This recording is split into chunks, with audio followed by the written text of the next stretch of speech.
Hi అండి. అందరికీ నమస్కారం. Welcome to my channel. ఈ వీడియోలో ఏపీ ప్రభుత్వ ఉద్యోగులకు ఒక డీఏ ప్రకటనపై కీలక నిర్ణయం వచ్చేసింది. దీనికి సంబంధించిన పూర్తి వివరాలైతే వీడియోలో తెలుసుకుందాము. వీడియోని అయితే ఎక్కడ గాని స్కిప్ చేయకుండా ఎండ్ వరకు చూసేయండి. అప్పుడే ఇన్ఫర్మేషన్ పూర్తిగా అర్థమవుతుంది. అలాగే వీడియో చూస్తున్న ప్రతి ఒక్కరు వీడియోకి లైక్ చేయండి ఫ్రెండ్స్. ఈ వీడియోని తోటి ఉద్యోగ పెన్షన్ మిత్రులతో షేర్ చేయండి. కొత్తగా మన ఛానల్‌ని చూస్తున్నవారు ఇంకా ఎవరైనా సబ్స్క్రైబ్ చేసుకోకుంటే వెంటనే మన ఛానల్‌ని సబ్స్క్రైబ్ చేసుకోండి. దీని ద్వారా నేను చేసే లేటెస్ట్ వీడియోస్ అన్నీ మీ వరకు రీచ్ అవుతాయి. ఇక ఆలస్యం చేయకుండా వివరాల్లోకైతే వెళ్ళిపోదాము. ఫ్రెండ్స్ ఇక విషయానికి వచ్చినట్లయితే ఆంధ్రప్రదేశ్ రాష్ట్ర ప్రభుత్వ ఉద్యోగులకు దసరా కానుక పెండింగ్ డీఏలపై విడుదలపైన ఉత్కంఠత. దీనికి సంబంధించిన పూర్తి వివరాలైతే వీడియోలో తెలుసుకుందాము. వీడియోని అయితే ఎక్కడ గాని స్కిప్ చేయకుండా ఎండ్ వరకు చూసేయండి. అప్పుడే ఇన్ఫర్మేషన్ పూర్తిగా అర్థమవుతుంది. అలాగే వీడియో చూస్తున్న ప్రతి ఒక్కరు వీడియోకైతే లైక్ చేయండి ఫ్రెండ్స్. ఈ వీడియోని తోటి ఉద్యోగ పెన్షన్ మిత్రులతో షేర్ చేయండి. కొత్తగా మన ఛానల్‌ని చూస్తున్నవారు ఇంకా ఎవరైనా సబ్స్క్రైబ్ చేసుకోకుంటే వెంటనే మన ఛానల్‌ని సబ్స్క్రైబ్ చేసుకోండి. దీని ద్వారా నేను చేసే లేటెస్ట్ వీడియోస్ అన్నీ మీ వరకు రీచ్ అవుతాయి. ఇక ఆలస్యం చేయకుండా వివరాల్లోకైతే వెళ్ళిపోదాము. ఫ్రెండ్స్ ఇక విషయానికొచ్చినట్లయితే ఆంధ్రప్రదేశ్ రాష్ట్ర ప్రభుత్వ ఉద్యోగులకు, ఉపాధ్యాయులకు మరియు పెన్షనర్లకు దసరా పండుగ సందర్భంగా ఒక ఆశ చిగురించింది. పెండింగ్‌లో ఉన్న కరువు భత్యం, డీఏ బకాయిల విడుదలకు సంబంధించి ప్రభుత్వం కీలక నిర్ణయం తీసుకుంటుందని విస్తృతంగా చర్చ జరుగుతోంది. ఈ దసరాకు డీఏ ప్రకటన వస్తుందా? లేదా? అన్న దానిపైన అందరి దృష్టి అయితే నెలకొంది. పెండింగ్‌లో ఉన్న డీఏలు మరియు వాటి ప్రాముఖ్యత.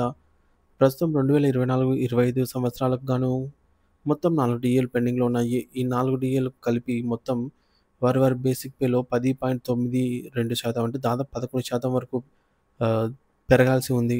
కానీ ఈ బకాయిలు ఒక్కో ఉద్యోగికి వారి బేసిక్ పే ఆధారంగా ఆహ్, డీఏ బకాయిలైతే లక్షల్లో పేరుకుపోయి ఉన్నాయి. ఉదాహరణకు ఒక పెన్షనర్‌కు 15,00,000 నుంచి 20,00,000 వరకు బకాయిలుండగా, ఉద్యోగులకు సుమారుగా 5-8 లక్షల వరకు బకాయిలున్నట్టు అంచనా. మొత్తం మీద ప్రభుత్వ లెక్కల ప్రకారంగా దాదాపుగా 30,000 కోట్ల రూపాయలు బకాయిలుగా ఉన్నాయి. ఇందులో డీఏ బకాయిలే 12,118 కోట్ల రూపాయలుగా అయితే ఉన్నాయి. ఉద్యోగ సంఘాల డిమాండ్‌లు. ఎస్టీ ఏపీ ఎస్టీ జిల్లా అధ్యక్షుడు బడుగు శ్రీనివాస్ నేతృత్వంలో ఎస్టీ జిల్లా కార్యాలయంలో జరిగిన సమావేశంలో ఉద్యోగ సంఘాలు తమ డిమాండ్లను మరోసారి ప్రస్తావించాయి. 2024వ సంవత్సరం నుంచి ఇప్పటి వరకు 4 డీఏలు పెండింగ్‌లో ఉన్నాయని, వాటిని తక్షణమే విడుదల చేయాలని శ్రీనివాస్ కోరారు. డీఏ బకాయిలతో పాటుగా పీఆర్సీ బకాయిలు, డీఏ సరెండర్ లీవ్ బకాయిలు, పీఎఫ్ లోన్లు, మెడికల్ రియంబర్స్‌మెంట్ బిల్స్ బకాయిలు వంటివి దాదాపు 25,000 కోట్లకు పైగా ఉన్నాయని ఆయన తెలిపారు. ఈ బకాయిల విడుదలకు ప్రభుత్వం చొరవ చూపాలని అయితే డిమాండ్ చేశారు. ప్రభుత్వంపై విమర్శలు మరియు ఆర్థిక పరిస్థితి.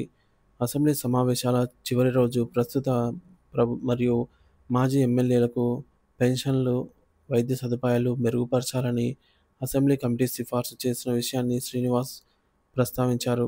రాష్ట్ర ప్రభుత్వ ఉద్యోగులకు పాత పెన్షన్ విధానాన్ని, మెరుగైన వైద్య సేవ సదుపాయాలను కల్పించమని కోరితే రాష్ట్ర ప్రభుత్వం ఆర్థిక పరిస్థితి బాగోలేదని, కుంటి సాకులు చెప్పడం సరికాదని ఆయన విమర్శించారు.